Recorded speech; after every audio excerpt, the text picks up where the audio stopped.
You ask Tiger to calculate. This deals with finding the midpoint between 2 points. The midpoint between the 2 points is 33, -16.5. Let's solve it step by step. Plot the 2 points and calculate the midpoint using the formula. The coordinates of point 1 are, x1 equals 26, y1 equals 44. The coordinates of point 2 are, x2 equals 40, y2 equals -77. PM represents the midpoint of the 2 points.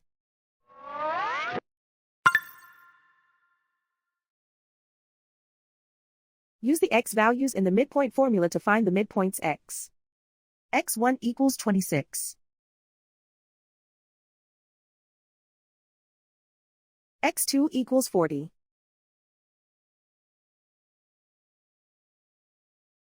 Simplify the arithmetic.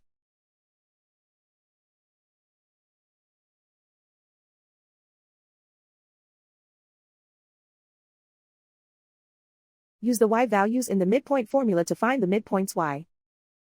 y1 equals 44.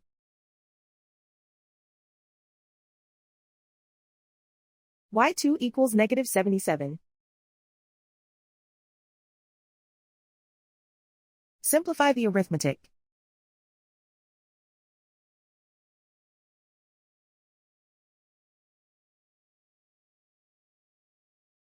And so, the midpoint is 33, -16.5.